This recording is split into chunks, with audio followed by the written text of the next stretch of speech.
నిరంతరం అలసటగా ఉండడం వెనుక కారణాలు ఏమిటి? సో అలసటగా రావడం అంటే చాలా కారణాలు ఉంటాయండి. సో స్పెసిఫిక్‌గా మనం చూసుకోవాల్సింది ఏంటంటే ఫస్ట్ థింగ్ ఏందంటే ఓవరాల్ వెల్ బీయింగ్ అనేది సరిగ్గా లేకపోవడం వల్ల కూడా జనరల్‌గా ఈజీగా ఫెటీగ్ అంటే ఈజీగా అలసిపోవడం అనేది ఉండొచ్చు.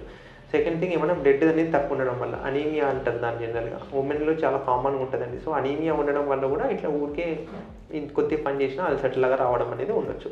థర్డ్ థింగ్ ఏమన్నా థైరాయిడ్ సమస్య ఉందా లేదా అనేది కూడా చూసుకోవాలి. థైరాయిడ్ సమస్య ఉన్న వాళ్ళకి కూడా కొద్దిగా పని చేయంగానే అలసటలుగా రావడం, చలి పడకపోవడం, వెయిట్ అధికంగా పెరగడం ఇలాంటి కొన్ని సమస్యలు ఉండే అవకాశాలు ఉంటాయి.